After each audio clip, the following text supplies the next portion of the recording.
تو وہ انشاءاللہ میں ڈیٹیل سے اگلی دفعہ مزید میرا خیال ہے آدھا گھنٹہ اس ٹاپک کے اوپر لگے گا. میں چاہ رہا ہوں یہ پرٹیکولر ہمارا تمام چیزیں ریکارڈنگ میں آ جائیں. سبحانک اللہم و بحمدک اشہد ان لا الہ الا انت استغفرک و اتوب الیک.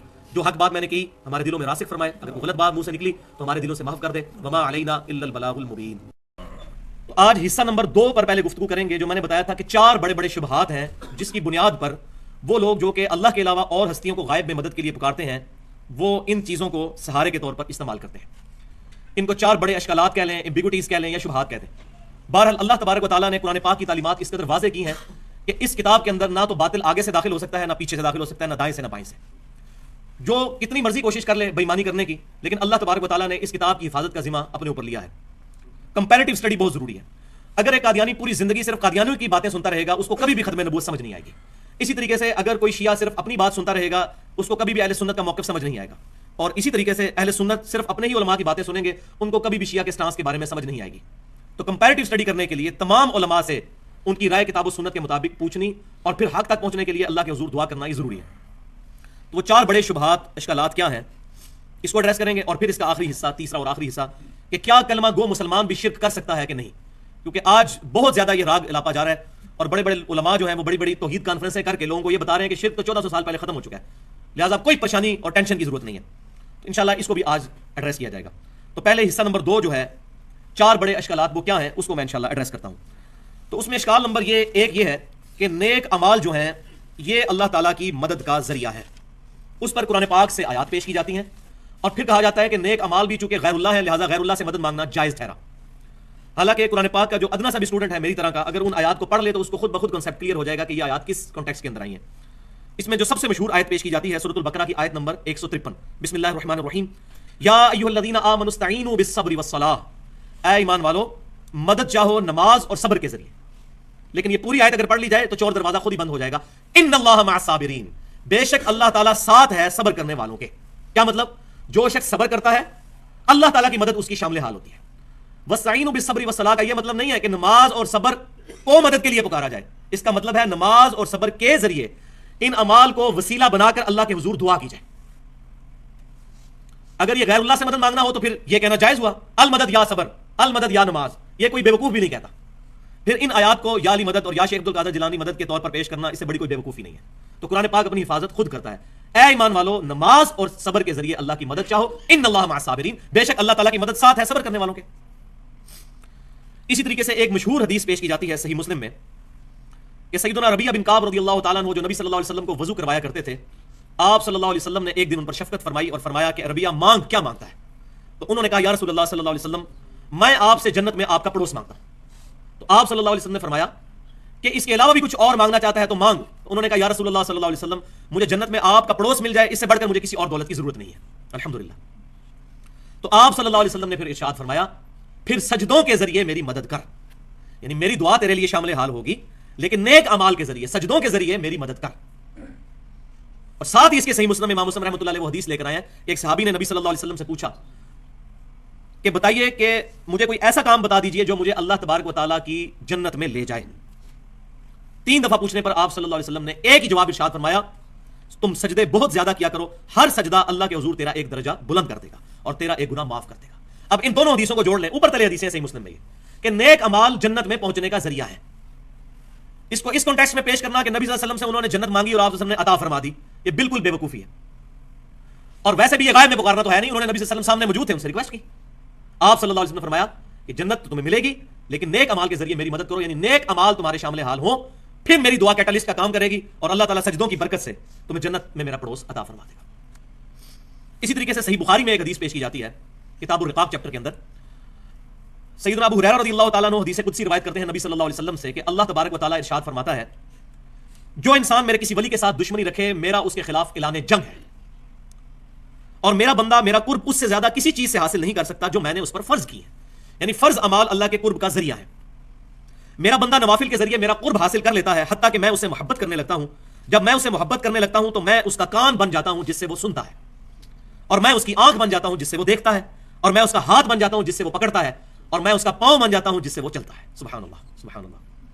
اب یہ حدیث اتنی پڑھتے ہیں, پوری حدیث نہیں پڑھتے, اور پھر کہتے ہیں جی دیکھیں جی جو اللہ کا ولی ہے, اب اللہ کہہ رہا ہے میں اس کے ہاتھ بن جاتا ہوں, تو یہاں سے ہاتھ پھر اس کا کہاں سے کہاں پہنچ جائے گا. آگے ضربیں تقسیمیں لگا کے خود رزلٹ نکالنے شروع کر دیتے ہیں بجائے پوری حدیث پڑھنے کے. اس کا معاذ اللہ استغفر اللہ یہ مطلب لینا ہی کفر ہے کہ اللہ تعالیٰ بندے کے اندر حلول کر جاتا ہے یا بندے کے عذاب اللہ کے عذاب بن جاتے ہیں. اللہ تبارک و تعالیٰ تو ان تمام چیزوں سے پاک ہے. لیس کمثلہ شیء. اللہ کے ہاتھ کا بھی اگر قرآن میں ذکر ہے تو وہ اس طرح ہاتھ نہیں ہے. ہم اس کی کیفیت کے پیچھے نہیں پڑتے. تو کیفیت کے پیچھے پڑے گا وہ سیدھا سیدھا گمراہی کے عمیق گڑھے میں جا کر گر جائے گا. تو اللہ تعالیٰ اس بندے کا ہاتھ، اللہ تعالیٰ اس کا ہاتھ نہیں بن جاتا. یہ بات تمثیلاً بیان ہوئی ہے کیونکہ یہ حدیث آگے چلے. اب جو حصہ یہ چھوڑ دیتے ہیں. اور اگر وہ مجھ سے کوئی چیز مانگتا ہے تو میں اسے عطا کرتا ہوں. اگر وہ کسی دشمن کے مقابلے پہ میری پناہ طلب کرتا ہے تو میں اس کو پناہ عطا کرتا ہوں. اب یہ پورشن بتا رہا ہے اگر معاذ اللہ وہ اللہ تعالیٰ کی صفات کا مظہر بن کے اس کے ہاتھ اللہ کے ہاتھ اس سینس میں بن چکے ہیں جو یہ کہتے ہیں کہ جو چاہے مرضی کرتا پھرے، تو پھر وہ اللہ تعالیٰ سے پناہ کیوں طلب کرتا ہے اپنے دشمن کے اگینسٹ؟ پھر تو اپنے دشمن کو ایک نگاہ مار کے ساڑ کیوں نہیں دیتا؟ کہتے نا ایک نگاہ ماری شیخ عبدالقادر جیلانی نے پورے شہر میں آگ لا دی تھی، پھر کیوں نہیں ایسے کر دیتا وہ؟ تو اللہ تعالیٰ ہمارے وہ اپنے دشمن کے اگینسٹ بھی مجھ سے پناہ مانگتا ہے، مجھ سے دعا کرتا ہے، میں اس کی دعا قبول کرتا ہوں. یہ مطلب نہیں ہے کہ وہ خود خدائی صفات کا حامل بن جاتا ہے، ورنہ تو اس کو اس چیز کی ضرورت ہی نہیں ہے. لہٰذا یہ معنی جو ہے یہ حلولیہ نے لیا، اور حلولیہ جو ہے وہ تصوف کے نزدیک بھی گمراہ کن فرقہ ہے جو مسلمانوں میں نکلا. ایون علی بن عثمان حجویری صاحب کشف المحجوب میں تصوف کی بڑی حمایت کرتے ہیں، لیکن انہوں نے بھی یہ بات اس میں لکھ دی کہ یہ گمراہ کن فرقہ ہے حلولیہ، جن کا یہ عقیدہ ہے کہ اللہ تعالیٰ انسان کے اندر حلول کر جاتا ہے. آج الحمدللہ اہل سنت کہلانے والے تینوں گروہ، بریلوی، دیوبندی اور اہل حدیث اور اہل تشیع میں سے کسی کا یہ عقیدہ نہیں ہے کہ اللہ تعالیٰ انسان کے اندر حلول کر جاتا ہے. تمام مسلمان اس عقیدے کو کفر سمجھتے ہیں الحمدللہ، اس میں کوئی شک ہی نہیں ہے. تو لہٰذا اس حدیث کا یہ مطلب ہرگز نہیں ہے جو یہ پیش کیا جاتا ہے. اس کا اپروپریٹ مطلب یہ ہوگا کہ اس کا اوڑھنا بچھونا چلنا پھرنا میری ذات بن جاتی ہے. یعنی اس کی اگر نگاہ اٹھتی ہے تو میری رضا کے کاموں میں، اس کے ہاتھ چلتے ہیں تو میری مرضی کے کاموں میں، اس کے پاؤں چلتے ہیں تو میرے فرما برداری کے کاموں میں. یہ مطلب ہے اس کا، ہاتھ بن جاتا ہوں، پاؤں بن جاتا ہوں. جس طرح ہم اردو میں بھی محاورہ بولتے ہیں کہ فلاں کا تو اوڑھنا بچھونا یہ چیز بن چکی ہے. نبی صلی اللہ علیہ وسلم کے بارے میں فرمایا گیا قل ان صلاتي ونسكي ومحياي ومماتي لله رب العالمین. اے محبوب صلی اللہ علیہ وسلم آپ فرما دیجئے بے شک میری نماز، میری قربانی، میرا جینا، میرا مرنا سب کچھ اللہ کے لیے. میرا اوڑھنا بچھونا اللہ کی ذات ہے. یہ ہے اس کا مطلب، ہاتھ بن جاتا ہوں، پاؤں بن جاتا ہوں، کان بن جاتا ہوں، آنکھ بن جاتا ہوں. تو یہ پہلا اشکال میں نے کلیئر کیا. دوسرا اشکال ہے فرشتوں اور ظاہری اسباب کے ذریعے جو مدد لی جاتی ہے، اس کو وہ کہتے ہیں نہیں فرشتے بھی تو غیر اللہ ہیں اور ظاہری اسباب بھی غیر اللہ ہیں، ان سے پھر مدد کیوں لی جاتی ہے؟ تو بات یاد رکھیں، پورے قرآن اور صحیح احادیث کے اندر کہیں بھی فرشتوں کو پکارنے کے بارے میں کوئی بھی بات رپورٹ نہیں ہوئی. یہ ضرور ہوا کہ فرشتے مدد کرتے ہیں، لیکن میں نے پچھلے درس میں بھی بتایا تھا اصل جھگڑا یہ نہیں ہے. مدد تو آپ یہودی سے بھی لے سکتے ہیں. بخاری شریف کی حدیث ہے، نبی صلی اللہ علیہ وسلم کی جب وفات ہوئی تو آپ کی زرہ یہودی کے پاس رکھی ہوئی تھی گروی، تو آپ نے تو یہودی سے بھی مدد لی. لیکن یہ ظاہری اسباب ہے، غائب میں پکارنا اور چیز ہے، دعا کرنا اور چیز ہے. تو یہ جو فرشتے جو مدد کا ذریعہ ہیں، تو اگر یہ مطلب سمجھ لیا جائے تو اب یہ جو آیت پیش کی جاتی ہے سورہ التحریم کی آیت نمبر 4، یہ پرٹیکولر پروفٹ کے بارے میں ہے صلی اللہ علیہ وسلم. حضور صلی اللہ علیہ وسلم کے بارے میں اللہ تعالیٰ فرما رہا ہے آپ کو تسلی دیتے ہوئے فإن اللہ هو مولاه، بے شک اللہ تعالیٰ آپ کا مددگار ہے، ان کا مددگار ہے نبی صلی اللہ علیہ وسلم کا. وجبریل، اور جبریل علیہ السلام بھی نبی صلی اللہ علیہ وسلم کے مددگار ہیں. وصالح المؤمنین، اور نیک مومنین بھی نبی صلی اللہ علیہ وسلم کے مددگار ہیں. والملائکۃ بعد ذلک ظہیر، اور اس کے بعد فرشتے بھی آپ صلی اللہ علیہ وسلم کے مددگار ہیں. تو نیک مومنین بھی آپ صلی اللہ علیہ وسلم کے مددگار ہیں. تو جتنے نیک مومنین ہیں قیامت تک وہ سارے پھر حضور کے مشکل کشا ہوئے اس آیت کے تحت. تو آپ صلی اللہ علیہ وسلم پکارا کرتے تھے ان کو یا شیخ عبدالقادر جیلانی المدد یا امام بخاری المدد. یہ مطلب اگر لیا جائے اس سے بڑی کوئی گستاخی نہیں ہے، اور انسان جو ہے وہ نہ صرف گستاخی بلکہ دار کفر کے اندر داخل ہو جائے گا ولیعوذ باللہ تعالی. اس کا مطلب یہ ہے کہ اللہ تبارک و تعالیٰ ان کا مددگار ہے، اور اللہ تعالیٰ نے اپنی مشیت سے اسباب کے طور پر فرشتے آپ صلی اللہ علیہ وسلم کے ساتھ اٹیچ کیے ہیں. آپ کے جانثار صحابہ کرام آپ کے ساتھ اٹیچ کیے ہیں جو آپ صلی اللہ علیہ وسلم کے فرمان پر اپنی جانیں نثار کرنے کے لیے تیار ہو جاتے ہیں، اور اس کا ثبوت قرآن پاک میں موجود ہے. وَإِن يُرِيدُوا أَن يَخْدَعُوكَ فَإِنَّ حَسْبَكَ اللَّهُ هُوَ الَّذِي أَيَّدَكَ بِنَصْرِهِ وَبِالْمُؤْمِنِينَ. تو اے محبوب صلی اللہ علیہ وسلم اگر وہ منافقین آپ کو دھوکہ دینا چاہیں تو اللہ آپ کے لیے کافی ہے، وہی ہے جس نے آپ کی مدد کی اپنی طرف سے مومنین کے ذریعے. یعنی جانثار صحابہ آپ کو عطا کیے جو آپ کے فرمان کے اوپر اپنی جانیں لٹانے کے لیے تیار ہو گئے. یہ اللہ تعالیٰ نے صحابہ کرام کے دلوں میں آپ صلی اللہ علیہ وسلم کی عظمت بٹھا دی. پھر استغیثون ربکم، یہ آیت نمبر جو میں نے پڑھی سورۃ الانفال کی آیت نمبر 62 تھی، اب سورۃ الانفال کی آیت نمبر 9. اور اے محبوب صلی اللہ علیہ وسلم وہ وقت یاد کرو جب آپ اپنے رب کے حضور فریاد کر رہے تھے جنگ بدر کے اندر. فاستجاب لکم انی ممدکم بالف من الملائکۃ مردفین. تو اللہ تعالیٰ نے آپ کی فریاد سنی اور کہا کہ میں 1000 فرشتوں کے ذریعے آپ کی مدد فرماؤں گا. لیکن نبی صلی اللہ علیہ وسلم نے فرشتوں کو پکارا یا جبرائیل المدد یا میکائیل المدد یا اسرافیل المدد نہیں. اس آیت میں آ رہا ہے کہ اللہ کو پکارا تو اللہ تعالیٰ نے فرشتے بھیج دیے. جیسا کہ صحیح بخاری کے اندر حدیث ہے، وہ تو ہم سب فرشتوں کو منگوا سکتے ہیں، فرشتوں کی بکنگ کروا سکتے ہیں. کتاب الوکالہ چیپٹر میں انٹرنیشنل نمبرنگ کے مطابق 2311 نمبر حدیث ہے، جب کوئی شخص رات کو سوتے وقت آیت الکرسی پڑھ لیتا ہے تو اللہ تعالیٰ کی طرف سے ایک فرشتہ مقرر ہو جاتا ہے اس کی حفاظت پر یہاں تک کہ صبح ہو جائے. لیکن کیا ہم فرشتے کو پکارتے ہیں؟ فرشتے کو پکاریں گے شرک، پکارنا اللہ کو ہے مدد کے لیے. اللہ تعالیٰ فرشتے کو بھیجے، یہ اللہ کی مرضی. تو اس کو پیش کیا جاتا ہے کہ فرشتے بھی مددگار ہیں. اب اسی کے ساتھ وہ چیز جو ظاہری اسباب کے بارے میں، تو وہ میں نے بیان کر دیا کہ صحابہ کرام نبی صلی اللہ علیہ وسلم کے ساتھ ظاہری اسباب کے طور پر تھے. اب بخاری اور مسلم سے وہ حدیث پیش کی جاتی ہے کہ جی غزوہ خیبر کے موقع پر نبی صلی اللہ علیہ وسلم نے حضرت علی سے مدد مانگی تھی.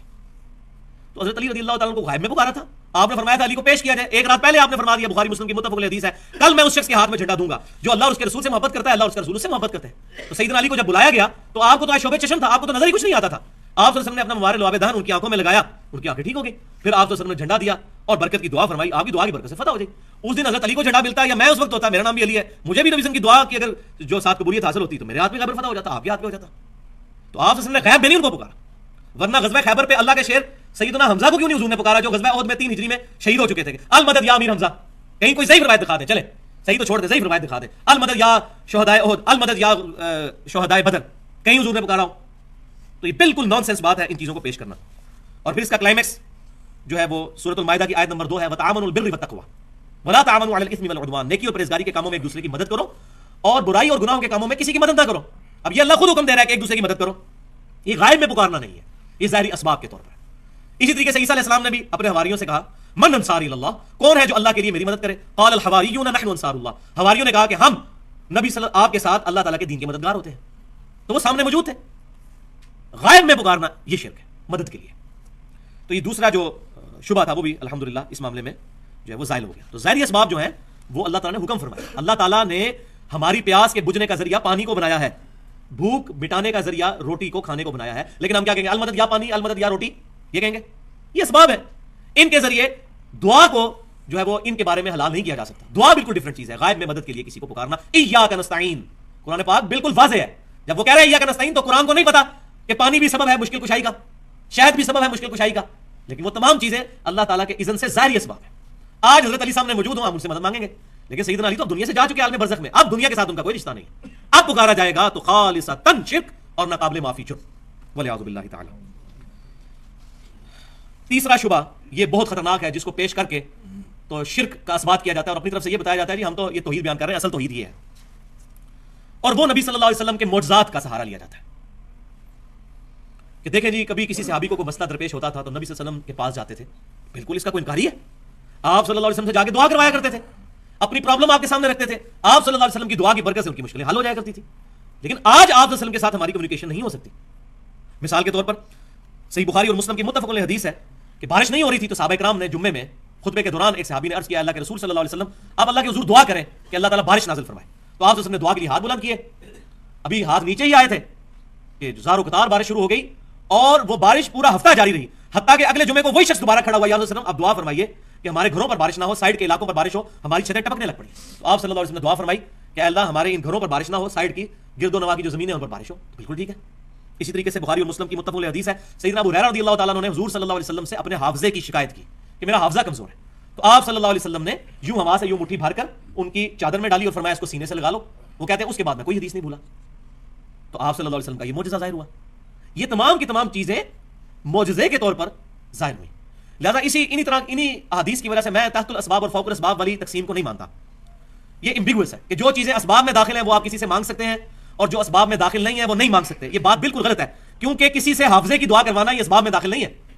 اسی طریقے سے بخاری اور مسلم کی متفق علیہ حدیث ہے کہ آپ صلی اللہ علیہ وسلم کی دعا کی برکت سے آپ کی مبارک انگلیوں سے پانی کے چشمے جاری ہوئے صلح حدیبیہ کے موقع پر. 1500 صحابہ نے وضو کیا, جانوروں کو بلایا اور اسٹور بھی کر لیا. اور جابر بن عبداللہ کہتے ہیں اللہ کی قسم ہم 1,00,000 بھی ہوتے نا تو وہ پانی کفایت کر جاتا. اب مجھے بتائیں انگلیوں سے پانی کا جاری ہونا یہ تحت الاسباب تو نہیں ہے نا؟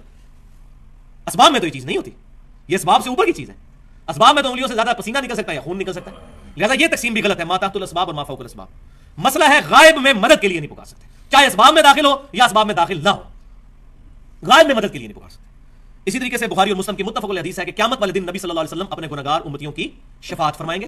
تو دیکھا میرے پیارے عزیز دوستوں, بہنوں اور بھائیوں, میں نے آپ لوگوں کو انجینئر محمد علی مرزا صاحب کی پوری ویڈیو دکھائی. امید کرتا ہوں, اللہ سبحانہ و تعالیٰ سے دعا بھی کرتا ہوں کہ یہ ویڈیو دیکھنے کے بعد آپ کا غیر اللہ سے مدد مانگنے والا عقیدہ چینج ہو گیا ہوگا. یہ ویڈیو اگر آپ نے کمپلیٹ دیکھی ہے, ریفرنس نوٹ کیے ہیں اور ویریفائی کیے ہیں اور چیک کیا ہے, جو علی بھائی نے بتایا ہے وہ قرآن میں حدیث میں موجود ہے, اور جو آیت میں نے بتائی تھی شروع میں وہ موجود ہے, اس کا مفہوم موجود ہے, ہم جس مسلک سے تعلق رکھتے ہیں اس مسلک میں ترجمہ اور مفہوم وہی چیز ہے, تو آپ لوگوں کا عقیدہ الحمدللہ قرآن و سنت والا ہو گیا ہوگا. میرے پیارے عزیز دوستوں, بہنوں اور بھائیوں, ہر ویڈیو کے اینڈ پہ میں یہ ضرور کہتا ہوں کہ اگر آپ لوگوں کو میری ویڈیوز پسند آ رہی ہیں تو کمنٹ میں ماشاءاللہ لکھ کے مجھے اپریشیٹ ضرور کر دیجئے گا.